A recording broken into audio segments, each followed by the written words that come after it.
Hello दोस्तों, स्वागत है आपका धीरज सर ऑफिशियल पर। मैं हूं धीरज कुमार। मैं आप लोगों के लिए एक बहुत इंपॉर्टेंट सेशन लेकर के आया हूं दोस्तों। जो बीए पार्ट 1 में जो स्टूडेंट पढ़ रहे हैं, जिनका होम साइंस ऑनर्स कोर्स है या जो ऑनर्स पेपर लिए हुए होम साइंस का दोस्तों, और जो पाटलिपुत्रा यूनिवर्सिटी में पढ़ रहे हैं, उनके लिए आज मोस्ट इंपॉर्टेंट क्वेश्चन लेकर के आए हैं जो 2023 के एग्जाम के लिए बहुत हेल्पफुल होगा दोस्तों। और ये पेपर 1 का क्वेश्चन है दोस्तों। पेपर 1 आप जानते हैं कि ऑनर्स में पेपर 1 पेपर 2 दो एग्जाम होता है दोस्तों। और ऑनर्स में जो है आपको 45 मार्क्स में पास होता है दोस्तों। 100 में आपको 45 लाना है, यानी दोनों पेपर मिला करके आपको 90 मार्क्स लाना है। यानी एक पेपर 100 नंबर का होता है, दूसरा पेपर भी 100 नंबर का होता है दोस्तों। दोनों को एग्जाम देने के बाद आपको ऐड रूप से 90 मार्क्स आना चाहिए दोस्तों, तभी आप जो है पार्ट 1 में पास कर पाएंगे दोस्तों। इसीलिए आपको ऑनर्स कोर्स को विशेष करके ध्यान दे करके याद करके जाना है दोस्तों। तो आज जो हम लेकर के आए हैं पेपर 1 का लेकर के आए हैं दोस्तों। आइए समझते हैं कि क्वेश्चन नंबर 1 क्या है। क्वेश्चन नंबर 1 में लिखा हुआ है दोस्तों, जो आपके लिए बहुत बहुत ज़्यादा इंपॉर्टेंट है, कि पोषक क्या है और इसके वर्गीकरण की विवेचना करें। पोषक क्या है? आप जानते हैं दोस्तों कि हर भोजन करने के बाद भोजन में जो पोषक तत्व होते हैं वो हमारे लिए सबसे ज़्यादा इंपॉर्टेंट है। तो उसी से संबंधित सवाल है दोस्तों कि पोषक क्या है और इसके वर्गीकरण की विवेचना करें दोस्तों।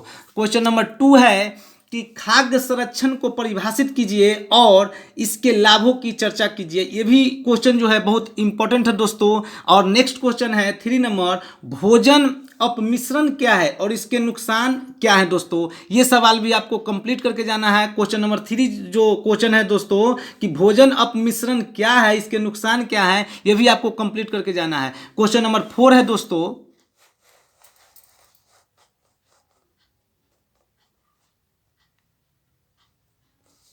क्वेश्चन नंबर 4 है कि गर्भावस्था में पौष्टिक तत्वों की मांग की व्याख्या कीजिए। गर्भावस्था में जो होते हैं उनके लिए पौष्टिक तत्व का क्या क्या डिमांड होता है या क्या क्या उनको होना चाहिए, देना चाहिए, वो जो है आपको उसके बारे में व्याख्या करना है दोस्तों।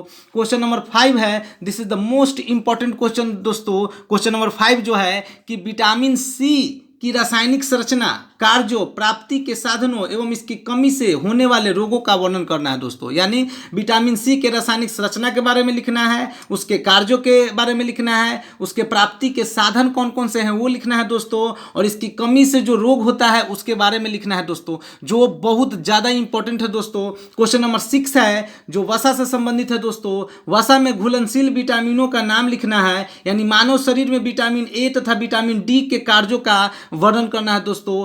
क्वेश्चन नंबर 7 है, नेक्स्ट जो सवाल है क्वेश्चन नंबर 7 कि विभिन्न भोज्य पदार्थों में मिलावट कैसे की जाती है और आप इसे कैसे रोक सकते हैं। ये बहुत इंपॉर्टेंट क्वेश्चन है दोस्तों। आप जानते हैं कि आज खाने वाले हर पदार्थ में मिलावट रहता है दोस्तों। तो आप उस मिलावट को आप जो है मिलावट कैसे की जाती है और उसको कैसे रोकथाम किया जाएगा, ये सवाल इसी पर केंद्रित है दोस्तों।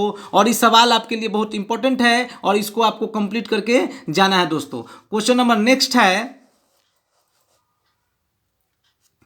क्वेश्चन नंबर नेक्स्ट है 9 नंबर दोस्तों, कुपोषण के बारे में आप क्या जानते हैं और कुपोषण के लक्षण और उपचार का वर्णन करें। आप जानते हैं दोस्तों कि जिसको खराब पोषण होता है, जो जिसको पोषण सही तरीके से नहीं हो पाता है, चाहे वो फिनेंशियल पोजीशन हो, चाहे वहाँ का वातावरण सही तरीके का नहीं हो, तो उस तरह के पोषण को कुपोषण कहते हैं दोस्तों। तो कुपोषण के बारे में आप क्या जानते हैं और कुपोषण के लक्षण और उपचार का क्या उसका उपचार है दोस्तों, उसके बारे में ही यह सवाल है जो आपको कंप्लीट करके जाना है, याद करके जाना है दोस्तों। क्वेश्चन नंबर 9 है कि प्रोटीन की संरचना, कार्य, प्राप्ति के साधन तथा इसकी कमी से होने वाले रोगों के बारे में जो है आपको वर्णन करना है। This is the most important question दोस्तों कि प्रोटीन की संरचना क्या है, इसका कार्य क्या है। प्रोटीन का आप जानते हैं कि ये हड्डी को मजबूत करता है, बीमारी से दूर रखता है, प्रोटीन खाने से आपको शरीर में ताकत रहती है। प्राप्ति के साधन जैसे कि दूध से प्रोटीन मिलता है दोस्तों, ये सब चीज़ जो है आपको प्राप्ति के साधन है, तथा इसके कमी से जो होने वाले रोग हैं इसके बारे में आपको वर्णन करना है दोस्तों। क्वेश्चन नंबर 10 है जो लास्ट क्वेश्चन है दोस्तों कि संतुलित आहार से आप क्या समझते हैं और गर्भवती व स्तनपान कराने वाली माँ के भोजन तालिका के बारे में लिखें। आप जानते हैं दोस्तों कि वैसा आहार जिसमें सभी प्रकार के पोषक तत्व मौजूद होते हैं उसे हम लोग संतुलित आहार कहते हैं दोस्तों।